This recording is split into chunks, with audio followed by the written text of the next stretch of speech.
From the heart of Dubai, where tomorrow is being built today, to the world. Welcome to the CTO Show with Mehmet. Here, we redefine technology and reimagine possibilities.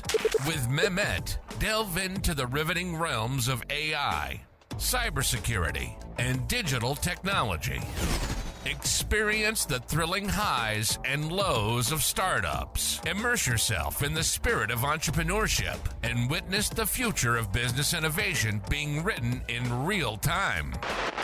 Now, without further ado, let's tune in and explore the future. Hello and welcome back to a new episode of the CTO Show with Mehmet. Today, I'm very pleased to have my friend Max joining from Germany. Max, thank you very much for being on the show. The way I love to do it is keep it to my guests to introduce themselves. So the floor is yours. Pleasure to be here. Super excited. CTO Show sounds like right up my alley. Yeah, absolutely. So I'm Max. I'm the co-founder of UniFire. I'm the product management, product business type of co-founder. So I do, UI design, analytics, and so on.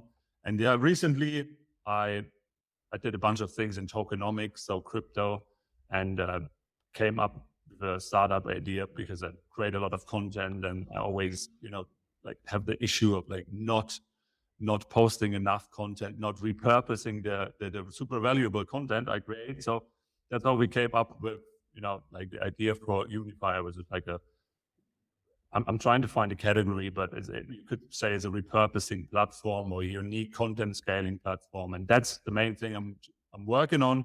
And yeah, trying to be juggle LinkedIn creator with startup founder at the moment. Yeah, great. Out of curiosity, Max, what brought you to this field? To the technology field? So I don't know, I always had ideas, so I think my first tech business idea I had when I was 19. I was just walking home and I was like, I really have this problem. For me, it was I studied in different cities and I wanted to meet new people. And I was like, this is really difficult. I don't want to go to meetups always. And that's how my first idea kind of came up. And then I was like, okay, but I don't have any skills in that space. So I was like, okay. Went to Udemy, thought okay, what's the easiest way? I'm visual. Let's do some UI design courses. Started reading some books, and then I tried studying computer science, but that never really worked. So I studied politics and sociology, but use that free time, by educating myself on analytics, on growth metrics, on UI design, and then me and my co-founder, we built a bunch of things, failed a bunch of things. We did build it and they will come, the classic mistakes. And we tried to build products that are way too big for us. We had the feature creep, we did every mistake in the book. And now it seems that for the first time, it's going to work. Yeah, that's great. And this is, the question that I ask every founder, and I ask founders even from non-technical and technical founders. So there must be, and you touched a little bit bills on it, but there must be something that you felt, it's a problem that you are facing and others facing it when you decided to start UniFire. So what is the genesis, I would say, that, you said, what, I have to build this. This is the problem I want to solve. Yeah, so I really had that issue. I was sitting on these recordings and all of this content, and the content was with C's involved, hedge funds, really smart consultants, so beautiful transcript of extremely smart people with really deep knowledge and insight. And I was like, how this should be a blog post. I should create LinkedIn posts out of it. And I don't know if you know that, but I used to be a podcast guy, so I do my podcast. I post about it once, maybe I post about it twice, and then I take the time to create a really cool new episode again. And I was like, it makes no sense. I have these assets lying around and they're beautiful, they're deep, we could do so much more with them. And then we started playing around with GPT, and I was like, okay, got to do this. I was like, this needs to be there. Like I have an idle asset lying around, I need to utilize it. That's how we basically came up with this whole thing. And yeah, we're doing this for 7 months now, from like a very interesting, shitty version to now a more and more elaborate product. That's great, Max. And like again, it's the reason I asked the question again is to inspire fellow people who they want to start building something. Like you solved your own problem first, and then you've seen like many other people have the same issue. Now, but of course, the road was not all pink and rosy, right? So you must have faced some challenges while launching. So what were the biggest challenges, and how did you overcome them? I mean, some really big challenges are simply around like human perception of markets, AI products, and so on. Because like I was like, we want to scale existing content, right? And generative AI, all the startups in VC are pouring money into, I can generate something from scratch, out of thin air, I can create tons of content. And I was like, I always assumed UniFire.AI is an obvious one, but I don't see many people building in that space yet. I personally assume 15 people are going to be on that, as soon as the stuff comes up. So, telling people, hey, no, we are not an AI writer, like that was already a challenge. And then obviously, coming from that, all the, let's say AI and LLM style problems. For example, I know it sounds robotic, what should we build first? A classic one is like, this could be for everyone. So how do I find my first ICP, the ideal customer profile? Things like these used out really hard because okay. Got a call or okay. Yeah. So I would, the classic one is, like try to explain and position your product is so hard that obviously, all the technical things. One thing I realized, for example, is like user experience and UI design, interaction design with generative AI products is a lot different to, doing like traditional SaaS in a way. And yeah, there's like a lot of mistakes you can do. Why is that, Max? I'm curious to know this. Why it's different than traditional SaaS? Yeah, so in my experience, what I realized is like you give a lot of control away from the user experience to like a language model. So like if you have, it's easy, right? You have like an input level, you have I would say a language model in the middle and an output level, right? So in all of these places, you can, a mistake can happen. For example, our users upload something that may be way too technical or it's bad quality or whatever. It's already ruined. And then the language model, you don't like, you do the prompt engineering and you have to iterate. It's very hard to get like one like thing that works for everyone. And then in the output level, it's really dependent on what came in. So in traditional SaaS, like a Miro or a Canva, right? Like I can control every pixel. I can control how the features look, how they behave. And in here, I'm like, okay, a lot of things that are like lots of dimensions. I call them dimensions of user experience. They just changed and are dependent on external factors I have to manage. That's interesting. But do you think, are we going to see, and you said like we are not seeing much, but do you predict that we're going to see more SaaS providers integrating AI in the future? I mean, I personally think there's an insane amount of places where you could put these, these language models inside, right?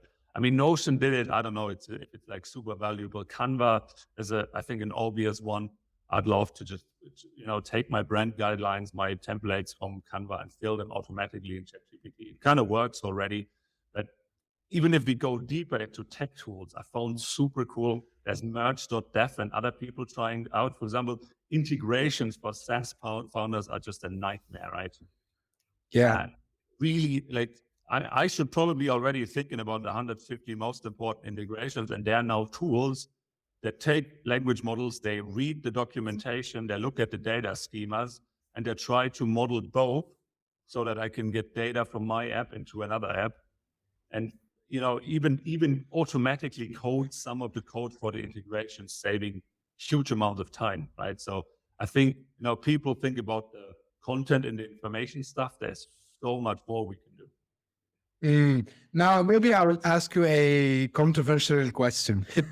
Now, because of AI, I've read it somewhere, and I think even when I was doing solo episodes, like some people claim that because of AI, SaaS business might decline. And the reason is, if anyone can build something like using AI tools, so why do you need to rely on a provider to give you this service?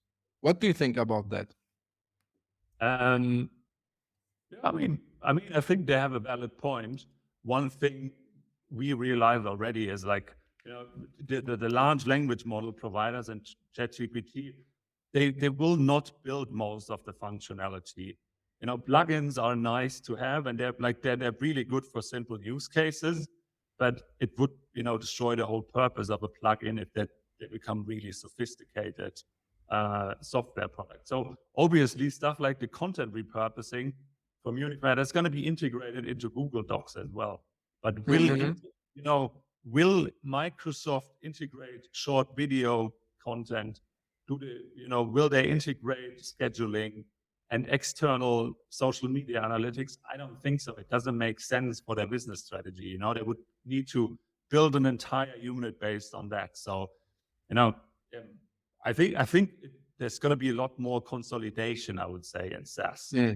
It's like, if you look at these 80 or 100 analytics tools that all silo the stuff and do the same thing, I think it's going to be very easy to just, combine them into 3 or 4, because why, everyone can basically spin up these solutions. So yeah, it's probably going to be harder, but the trend I'm seeing at the moment is the opposite, and people just launching hundreds of shitty tools. 95% of these tools are absolute garbage. It's insane. So yes, but I think it's gonna be with all hype cycles, it's gonna be a massacre. 95% of these tools die off, and then there's gonna be a lot of really cool SaaS tools that integrate and build with AI. And to your point, I think people are even paying for these tools, right? Yeah. So another thing, when you build around AI, and again, just it's not like I want to hurt any brand. Okay, let me not give the brand name. So there are these tools that were built before ChatGPT went out, and they do the copywriting, right? So plenty of them. We can name even some of them, like Copy.ai, Jasper, and all these. And then all of a sudden, what these guys have built became available without relying on them. So now, if I'm a founder today, and because Max, you have spent a lot of time on trying to get, how to evaluate a good AI business idea, how do I make sure that I can sustain as long as possible before one of the big names like OpenAI, maybe Google, maybe Microsoft, maybe Meta, Facebook, they come up and they embed this in their offering? So how we can plan this in a way that still we can have valid business? I mean, on the long term, we need to be sustainable also as well. What do you think about that? So one thing I realized was and this is not something very elaborate, but so there's a lot of things or dimensions LLMs are really good at. So I would for me, there's 7 dimensions. And, in the beginning, it starts with stuff like summarization, synthesis, so transforming information in any way. That's a really easy use case. And these are your meeting AIs, Otter AI. they're extreme, like Ask My PDF, I think on Product Hunt or whatever, there's 150 of them, right? Right. It's easy to build, and they're basically the LLM in a nicer UX. It's like, S3 buckets with a nicer UX, like from like 10 years ago. And these are easy to copy, they're basically the LLM. It's pointless, can be replaced by plugins. But if we go now and go up these dimensions, so another would be categorization, or extraction. So you have like a large data set and you find leads that fit to you, or crypto you want to invest in, so based on some patterns. Then you come into like the more advanced, more advanced abilities, for example, so exploration, like that's what the military is doing, and then, the Chinese and the Americans. So exploring a military battlefield, supply lines, outcomes. You could even, a friend of mine is exploring token economies, or like autonomous agents that you really build on your unique insights and methodology. So for example, if SAP builds autonomous agents on their, resource planning data, their ideas. And obviously, the more you move up, the more you move into personalization, representation, like you can be that resource planner or something, then they become more unique, they become more complex, and they will be really a representation of what you are uniquely good at. And that's really hard to copy. And especially, and once you can personalize that to the inputs of the user, I think that's a business already that's fairly unique. And obviously you have all the other APIs of like transcription services, data analytics, machine learning. So only by taking different models, so maybe you can combine OpenAI and Claude, then you can combine transcription, image generation, and you go for unique insights and methodologies. You're already in a space where it's like really hard to copy. And, going from there, I don't think OpenAI will ever want to build something, a language model or a process that's really focused on enterprise resource planning. It doesn't make any sense for them if they want to be that compute platform where everybody builds on, right? So I think that's already a really nice way to think like, hey, how can I make a really unique use case in the beginning instead of just Ask My PDF? So this is where, it's not about getting the idea. It's also about getting, the validation and being unique, right, Max? Like this is the most important thing. Now, you mentioned something interesting, two things actually. So let me start by the first one. So you said, maybe one way to do it is to mix and blend things together. And like, I know like you have the background on blockchain. Like maybe it's a good idea to start leveraging, these LLM, large language models and AI APIs to create a new use case with some other emerging technologies like blockchain maybe, or I don't know, maybe XR, VR, all these things. What do you think about that? I mean, absolutely. So, like a friend of mine, a developer, for example, he built a use case for lawyers. So they can do mock trials, the word, which are really expensive. Usually you set them up there, 10 lawyers and, like a judge, and it's like a role play simulation. And obviously if you set like in a high firm, 10 people with an hourly rate of $1,000 into a room for 8 hours, you can imagine how expensive that is. So, but he was like, he used LLMs, put them into like this VR application, and where you can tell the language model basically, hey, this is the case, this is the mock trial, this is roughly how it goes. These are the participants, put on a VR set and go. It's very, it's a very POC and it's like an MVP stage, but you can already see this is a use case that makes total sense for training, for education. Why not? So yeah, that's a potential, and especially if someone from the legal tech side builds it, why not? Right. The other thing you mentioned about the autonomous, agents, right? So there are a lot of them. I mean, like a couple of months back, the first like Auto GPT, Baby AGI, these frameworks came. Recently, I've seen the Meta GPT also as well as another one. Um, how promising are these? I don't know if the framework is the right one, or is it like what should we call them first? And the second, um, like I've seen people who build full applications and full SaaS platforms using these tools. Like, what do you see? What do you think about these frameworks, if we can call them frameworks? Yeah, and I think if you build them, and that's the big promise, if you build them really on your unique knowledge you acquired over decades. For example, I don't know, SAP does that for a manufacturing plant and resource planning. Like nobody has that much knowledge in the world than SAP.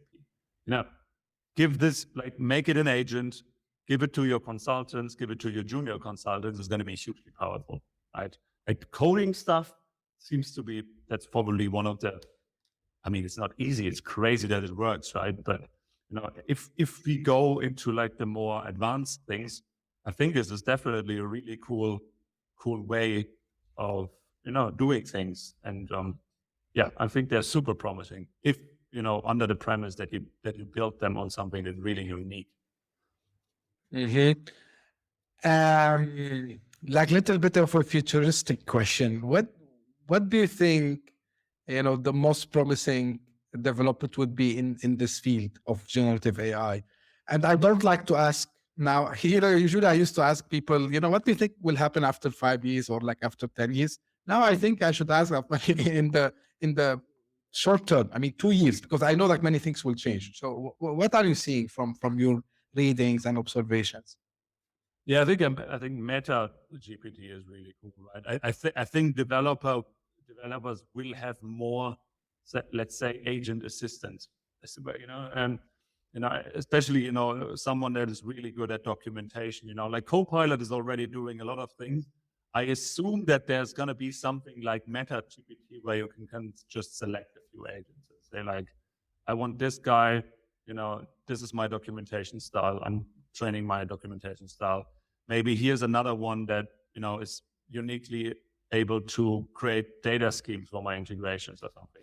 So I assume developers in the future will have, or like maybe I have an analytics expert that I plug in and tells me, hey Max, I think your data makes no sense, right? Like there might be so I assume we're gonna have some form of like different set of these agents helping us in specific fields. I don't see them replacing us.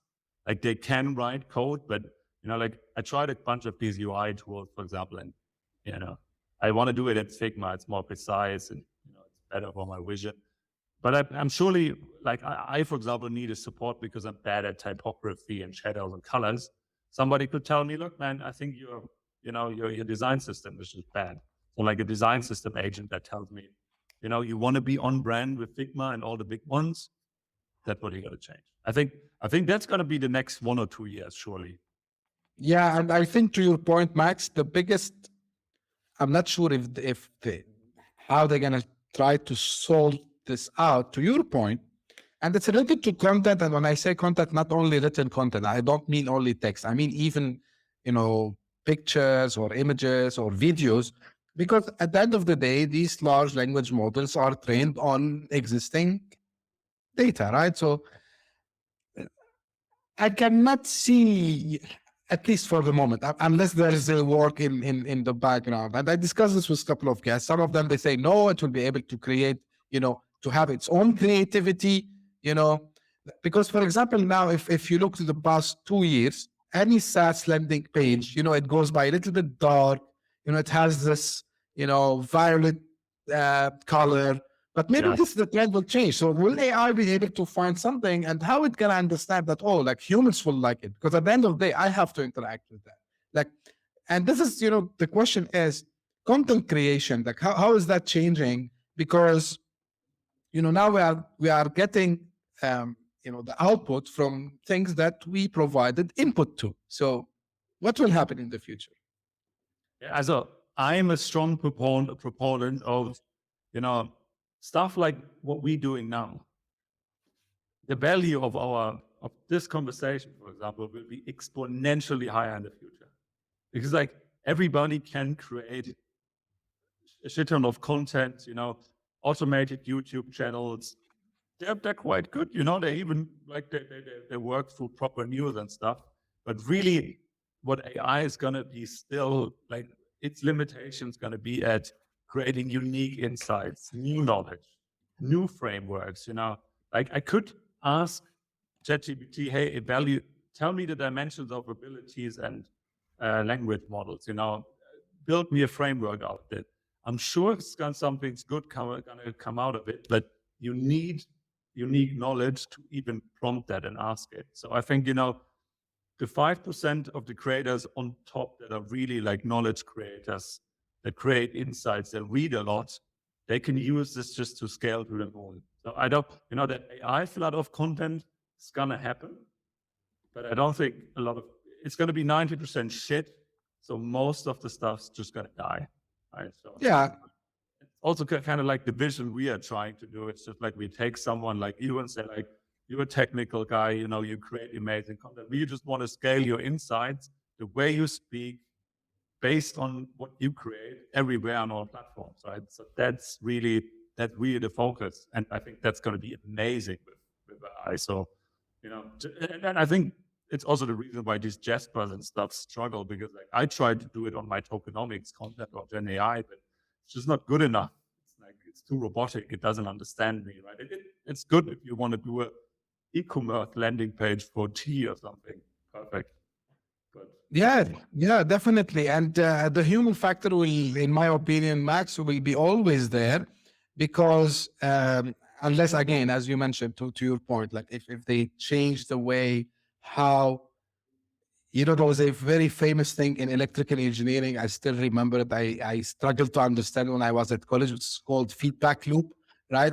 So if they manage to get the feedback loop, and again, I was talking to a guest the other day, using neural networks and all this technology, they might do some breakthroughs over there. But still, without that, to your point, like I tried a bunch of tools that generate videos, that they generate, and logically they do perfect, but they are still robotic, because you can feel, there's no creativity over there. And I agree with you. And this is why, someone joked at me the other day and said, you know what, maybe you don't have to do the podcast, because there will be some other AI agent. You just make it, he looks like you, and he would be talking to people, and even maybe talking to other agents as well. So I said, yeah, but it would not be authentic. It would be very boring. And I'm not sure these faceless YouTube videos, I'm not sure how they are able to make that impressions now. But I believe at some stage, Max, this will, it's like something that will fade, because if you just repeating an information which is already existing in other videos, okay, okay, let's watch this cool thing. But again, I'm not sure. I have, it's my own opinion on this matter. So nevertheless. So yeah, Max, what other cool things are you doing? Like what other cool startup things are you doing? I mean, I'm that creative guy, so I always have too many ideas. One thing I would love to do is, for example, the B2B lead gen is an absolute pain in the ass, because like the way I target people is so specific that none of these databases can really do it. So, I could imagine, for example, connecting to the LinkedIn API, a language model that, for example, scans the profile and tells me, okay, my customers could be people that do webinars, live events, conferences, podcasts as well. So, and they have like maybe 6,000 followers, they're engaged, blah, blah, blah. That's, for example, a product where I could imagine that's something we actually might build internally, because it's such a pain to use the other stuff. And especially for someone like, where now I have a very precise idea of who I want to target. And the other thing is personalized learning. I think, I have two extremely useless university degrees. For one, international technology management in England, I paid 15K for, outdated knowledge management. I still learn Porter's five forces and all this rubbish. So I'm always self-learning. I'm like doing cohort-based courses and stuff. So I'm like, I think that traditional education is obsolete. But one reason why I hated school was it was so boring. It was always the same. Okay, we learn Spanish with Clara goes to Madrid, blah, blah, blah. And now I know a startup where you can learn Spanish, for example, and it's really focused on tech or politics or sociology or something that interests me. So all the lessons are, for example, personalized to what I'm interested in. And that would be like such a huge gain for me, right? So this is super exciting. Yeah, I agree with you. And we discussed it also here on the show. The current model is obsolete, is absolutely obsolete. And I don't know how.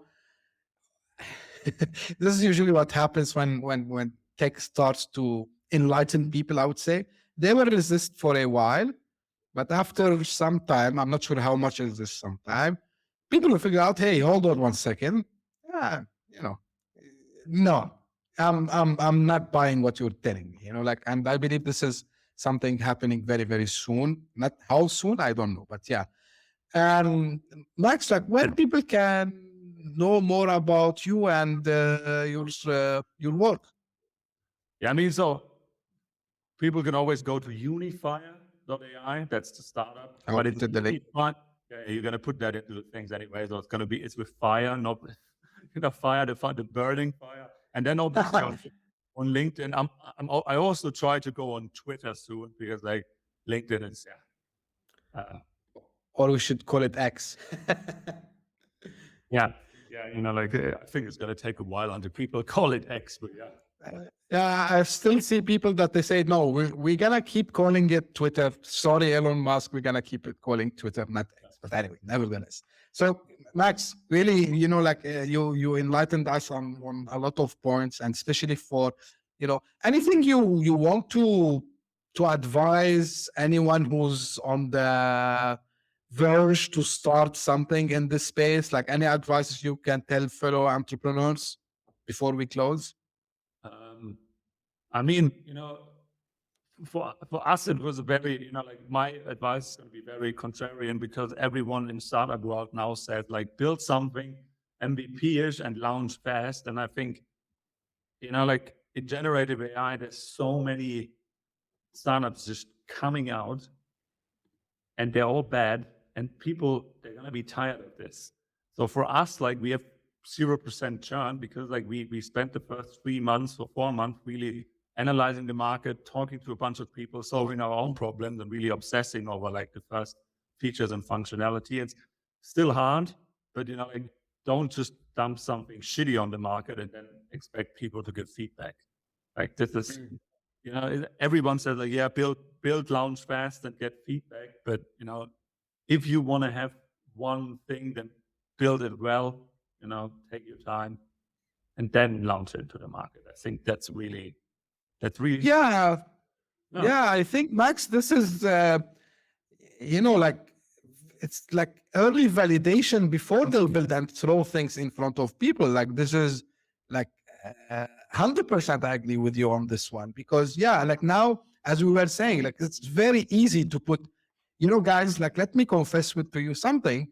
I've put 3 or 4, let's call them micro SaaS tools, and even I shared them on LinkedIn. And guess what? It took with me 30 minutes to build this up. But you need to see if there is a market for this. So as Max, you're 100% right. And even we advise people not to put a lot of things that without validating the market. So and important also, AI is changing the landscape. So I agree with you 100% on this. Anything I missed, Max, I should have asked you? I don't think so. I think we're doing pretty good, Okay. Good. It's not a tricky question. It's just to make sure that I didn't miss anything that you might wanted to say. So this is why I asked this question at the end. Max, really, I appreciate the time. Thank you very much for being with me here today. And this is to the audience, guys. Like, thank you very much for tuning in. As usual, keep the feedback coming. I love to read, your notes that you sent to me by email or sometimes on LinkedIn. I'm like Max. I am on Twitter/X, but not very active. So, thank you for sharing the feedback. And don't be shy to write even things you think I should make better. Like I love compliments, of course, but I love also like constructive feedback. So also don't be shy. And if you're interested to be on the show as well, don't hesitate to reach out to me. I'll be more than happy to discuss this, and we can make the arrangement, because my goal is, as much as possible, if you have a cool idea, you're working on something cool, or you have a story to share with fellow technology enthusiasts and startup founders, or to be founders or entrepreneurs, please bring that in. This is what we are trying to do on the show. And again, thank you very much. We'll meet again very soon. Thank you. Bye-bye. Hit that subscribe button. Share the show with your tech-savvy friends and fellow entrepreneurs, and leave us a review on your favorite podcast app. Your support means the world to us.